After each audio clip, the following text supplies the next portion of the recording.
Well, last October, the Shadow Finance Minister and the opposition's most effective spokesperson, James Paterson, argued it'd be a disaster for the nation's oldest political alliance, the Coalition, to split up. 5 months after its election defeat last year, he called on the Coalition to stop its apology tour. Well, James Paterson joins us now, live for the first time this year. James, good to see you. So, no doubt you hoped the worst was behind you. Could you have imagined things would worsen so quickly after that speech? Good morning, Pete. No, I guess I couldn't have. And the sitting that we had in January, which was a difficult issue that had to be navigated in a difficult environment, I think ended in the worst possible way from the Coalition's political perspective, with a split effectively in the National and Liberal Party coalition. I don't think it's in the best interest of our parties, or more importantly, in the country's best interest, for the two centre-right parties of this country, which have governed so effectively together for more than 80 years, to be at odds. And I think we should continue to have constructive and good faith dialogue to see whether there can be a reasonable accommodation. That doesn't mean capitulating on important principles. I think the principles of shadow cabinet solidarity and the Westminster system are essential for a serious opposition and an effective government, and we should continue to insist on those. But I don't want to see the door slammed shut to further negotiations and reformation of the coalition for the rest of the term. So you just heard some doubts from your colleague Andrew Bragg there. Do you think the coalition can or will get back together? Well, I understand why colleagues are pessimistic about it, but let's think about this rationally. Will we have the most success at the next election if, in addition to fighting the Labor Party, the Teals, the Greens and One Nation, we are also fighting the National Party? And is the National Party best placed to hold all of their seats and win any new ones by being just another party of protest and no longer a party of government? I mean, the core proposition of the National Party for all of its history to its communities is we're a party of government and we can deliver for you. But if the National Party is not in coalition with the Liberal Party, they are no longer a party of government. They can no longer deliver for their communities, and there is nothing to distinguish them from other parties of protest like One Nation. So if people are looking for a party of protest, I think they're much more likely to favour One Nation than the Nationals if that's where they choose to compete. So I really think it is in all of our collective interest to reform the coalition on reasonable terms, on a reasonable timeline. So that brings us to John Howard, who's asked Susan Lee to stop the nitpicking and make concessions if needed to get the Nationals back in the coalition. Do you agree with John Howard on that point?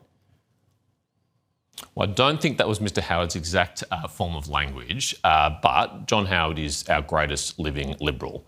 And we, of course, don't have to do everything that Mr Howard recommends, but in my view, we have to have a very good reason if we're going to depart from his advice. And Susan has publicly talked about how much she respects John Howard's advice, including on this issue, and how to navigate this as the strong and successful coalitionist that he was, the government that he led, which had an incredible partnership with the National Party. So I think we should listen very carefully to the advice that he gives us. I think we should give this the time that it needs and give it the best chance it can to succeed. When you say time, I mean, what sort of time frame are you looking at? Well, I think the most important thing is that no doors are slammed shut, Pete. I think it's really important that we leave open the possibility of reforming the coalition and we don't take any steps that would make it harder for the coalition to reform. It may be the case that it will take some time for the National Party outside the coalition to understand what the implications of that are. I mean, in the limited polling that we've had since the split, while it's been terrible for both parties, it has been particularly bad for the National Party, who are looking like a rounding error in national polls at the moment. I don't think it is in their interests in the long term to stay outside the coalition. I think most National MPs understand that, and I think in time we will find goodwill between both parties to reform, upholding those critically important principles of shadow cabinet solidarity in the Westminster Conventions. Right. Will there be a spill for the Liberal leadership? I don't believe so. I'm advocating against a spill. I've consistently advocated against a spill both publicly and privately, and I'm not anticipating one. So, you publicly shook the hand of Andrew Hastie last year. We saw those images. Hastie's ruled himself out of a potential spill. Yeah, there's the shot there. Are you saying that you'd support, if there is a spill, would you support Susan Lee over Angus Taylor? Absolutely. I'm a member of the Shadow Ministry. I'm a member of the leadership group. If I were to support a spill, I would have to resign from the leadership group and from the Shadow Cabinet, and I haven't done that. And if I advocate for a candidate or for a spill, the first person who would know before I did so would be Susan Lee, and I haven't called her to tell her that. And so you can continue to safely assume that I support Susan's leadership. OK. I just want to race through a couple of policies outside all of that, James, just because it's our first time this year. So, I mean, the government this morning has rebuffed questions over its plans to limit the capital gains tax discount, saying its housing policy is clear. This was Richard Marles earlier today. In explaining our position in relation to housing policy, we do accept that there are intergenerational challenges in relation to housing, but the way in which we are dealing with that is on the supply side, making sure that we are having more houses built around the country. Now, that's been our strategy for a number of years. That continues to be the strategy. That's what we took to the election. Just this week came out figures that the housing numbers aren't being reached. But anyway, this all was kicked off by the SMH today, James. A trimmed discount for the capital gains tax could form the centrepiece of Jim Chalmers' budget alongside other tax measures to help young people buy homes. What's your response to that?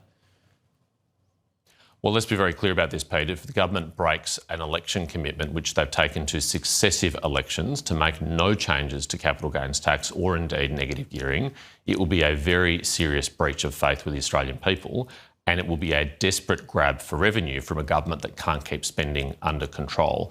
We saw between the election time and the mid-year and fiscal economic update just before Christmas that there was a $57 billion blowout over the medium term in the budget bottom line, and no Albanese government minister, from the Treasurer to the Finance Minister, has yet to provide an adequate explanation for why and how that occurred. Well, I mean, you know we have deficits as far as the eye can see. No one believes there's a spending problem. I mean, I spoke to the Treasurer about that this week, and even Richard Marles this morning. They don't believe that spending is excessive.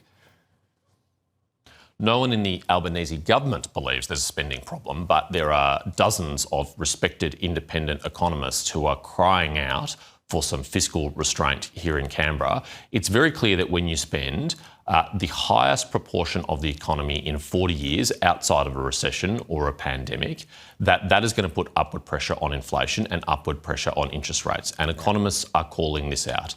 The thing that Jim Chalmers and Katie Gallagher have complete control over is government spending. They could take the pressure off inflation. They could take the pressure off interest rates if they chose to exercise just a little bit more fiscal discipline than what they have over the last 4 years. Where would you do that, by the way? Where would you cut? Where would you make trims?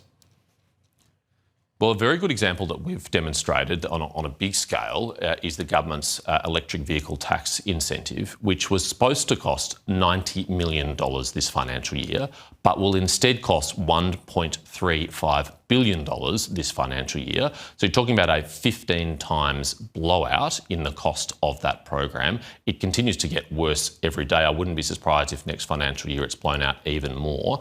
That's a program which is running off the rails, which is costing taxpayers money, and which doesn't even achieve its stated objectives at a reasonable cost, because its carbon abatement cost is about $1,000 a tonne, according to the Productivity Commission. And the beneficiaries, even according to the industry, are overwhelmingly high income earners. So it's a shocker of a policy failure, and it's an easy save that the government could take at any time. All right, I've gone way over time, James, but I just want to ask you one more. Isaac Herzog he's coming here, the Israeli president, on the weekend. There has been some concerns from Labor MPs at a state level, but also at a federal level too. Ed Husic, one of them. About inflammatory comments that the President has made in the past.